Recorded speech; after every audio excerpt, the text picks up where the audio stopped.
الله الرحمن الرحيم ما أغنى عني مالية هلك عني سلطانية خذوه فغلوه ثم الجحيم صلوا عليه আজকে আমি আপনাদের সম্মুখে যে বিষয়টি নিয়ে আলোচনা করব মনে করে উপস্থিত হয়েছি সেই বিষয়টির নাম হচ্ছে মৃত্যুর পর কিয়ামতে যখন আল্লাহ পাক রব্বুল আলামিন আমাদেরকে জান্নাত ও জাহান্নামের রেজাল্ট তুলে দিবে। পৃথিবীতে আমরা ভালো ফলাফল করেছি কিনা তার রেজাল্ট যখন তুলে দিবে সেই সম্পর্কে আজকে আপনাদের সম্মুখে কিছু আলোচনা করবো ইনশাআল্লাহ। প্রথমে আপনাদেরকে জানিয়ে দিই যে মৃত্যু পৃথিবীর সকল মানব জাতি গ্রহণ করতে হবে।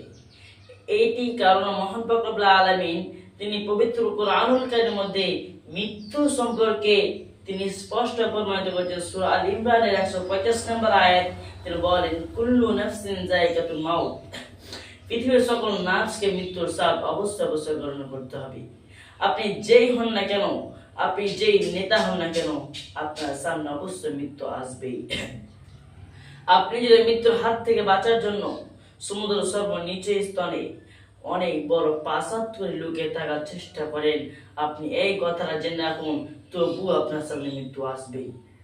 এবার আসে আমার মূল আলোচনার বিষয়ে। আমরা মারা যাব, তারপরে যখন আল্লাহ পাক রব্বুল আলামিন কিয়ামতের দিন আমরা পৃথিবীর বুকে ভালো ফলাফল করেছি কিনা, জান্নাত যাব কি জাহান্নাম যাব, তার ফলাফল তার রেজাল্ট কেমন সেটা তখন তুলে দেবেন, তাই সম্পর্কে আপনাদের সম্মুখে আলোচনা করছি। মহান পাক রব্বুল আলামিন তিনি যখন মানব জাতির বাম হাতে আমলনামা তুলে দিবেন, তখন তারা বলবে ইয়া নাফসি ইয়া নাফসি, আমরা নাফসের প্রতি জুলুম করেছিলাম, পৃথিবীর আমার ভালো আমল করিনি, আমাকে তো আমলনামা নাই দেওয়া হতো, সেরকম আফসোস করবে। কেন মহান পাক রব্বুল আলামিন তিনি বলেন যার ডান হাতে আমলনামা তুলে দেওয়া হবে সে নিঃসন্দেহে জান্নাত চলে যাবে, আর যার বাম হাতে আমলনামা তুলে দেওয়া হবে সে জাহান্নাম যাবে। আর যার বাম হাতে আমলনামা তুলে দেওয়া হবে সে আমার যদি আমার আমলনামা নাই দেওয়া হতো, আমার যদি হিসাব কিতাব নাই হতো, আফসোস করবে, এগুলো বলবে আর বলবে ইয়া লাইতাহা কানাতিল কাদিয়া, আমার যদি মৃত্যু শেষ হতো, মৃত্যুর পর যদি আমি জীবিত না হতাম। এই সম্পর্কে মহান পাক রব্বুল আলামিন তিনি আমাদেরকে সতর্ক করার জন্য তিনি সূরা নাবার 40 নম্বর আয়াতে বলেন ইয়া লাইতানি কুনতু তুরাবা, সেদিন কিয়ামতে তার সেই দিন তারা বলবে যারা জাহান্নামী হবে তারা আফসোস করে বলবে হায় আফসোস আমরা যদি মাটি হয়ে যেতাম, হায় আফসোস আমি যদি মাটি হইতাম, এই আফসোস করবে আর সেদিন পস্তাবে। সব ইয়া লাইতাহা কানাতিল কাদিয়া, যদি মৃত্যু শেষ হতো আজ যদি না জীবিত হতাম, মা উনানি মালিয়া, আমার পৃথিবীতে অনেক ধন সম্পদ টাকা পয়সা জমি জায়গা অনেক কিছু ছিল, সে টাকা পয়সা জমি জায়গা আজ কোনো কিছু কাজ এলো না।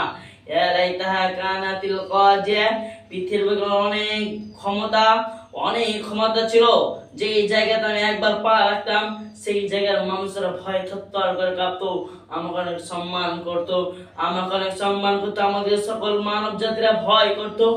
আজ সে ক্ষমতা আমার গেল কোথায়, সে ক্ষমতা আজ আমার কোনো কিছু ওই কাজে এলো না, সেদিন আফসোস করবে আর এই কথাটা বলবে। তো আল্লাহ পাক রব্বুল আলামিন তিনি তখন ফেরেশতা বলবে খুযু ফাগুল্লু, হে ফেরেশতারা সেই জাহান্নামীদেরকে ধরো, তাদেরকে সেই জাহান্নামের পোশাক পরে দাও। সুম্মাল জাহিমা সল্লুন, তাদেরকে জাহান্নামে নিক্ষিপ্ত করো। সুম্মা ফি সিলসিলাতিন যারহা যিরান ফাসলুকু, তাদেরকে 70 হাত লম্বা চওড়া সেতু দিয়ে বাঁধো। সেই জাহান্নামীদেরকে কাটালা জিনজিল, জাহান্নামের আগুনের জিনজিল, তাদেরকে বাঁধো, তাদেরকে জাহান্নামে নিক্ষিপ্ত করো। তারা আল্লাহ পাক রব্বুল আলামিনকে বিশ্বাস করতো না, তারা মিসকিন ফকিরদের খাবার দিত না, ওয়ালা আদম ইল্লা মিন গিসলিন, তাই সেদিন তাদের খাদ্য হবে গিসলিন রক্তের পুঁজ, আর সেদিন সেই খাবার জাহান্নামীরা ছাড়া কেউ গ্রহণ হবে। এত ঘৃণিততম এত নোংরা সে খাবার হবে, সেই খাবার জাহান্নামীরা ছাড়া আর কেউ গ্রহণ করতে চাইবে না। তাই আপনাদের সম্মুখে আপনাদেরকে আমি এটাই আজকে সতর্ক করছি যে সেই দিন এত কষ্ট আপনি সহ্য করবেন কেমন করে, সেই দিন আপনাকে বাঁচার জন্য এখন আল্লাহ পাক রব্বুল আলামিন আপনাকে যে সময়টা দিয়েছে সময়টা কাজে লাগান। আপনার সে সময়টা বন্ধুর পেছনে শেষ করে দেন না, সেদিন আপনার বন্ধু কোনো কাজ আসবে না। আপনার যে বন্ধুর পেছনে আপনার সময়টা নষ্ট করে দিচ্ছেন, আপনার পাড়া প্রতিবেশীর জন্য, আপনার পরিবারের জন্য আপনার সময়টা নষ্ট করতে আপনার যে সময় কাজে আসবে না। এই সময় থাকতে আপনি ভালো আমল করুন, কারণ আমরা সকলে পরীক্ষাতে হয়ে এসেছি, যার ফলাফল মৃত্যুর পর হবে। পাস করলে জান্নাত পাবে, আর ফেল করলে জাহান্নাম হবে। পৃথিবীতে আমরা সকলে পরীক্ষার্থী হয়ে এসেছি। আমাদেরকে আল্লাহ পাক রব্বুল আলামিন পরীক্ষার জন্য পাঠিয়েছেন, পরীক্ষা করার জন্য পাঠিয়েছেন।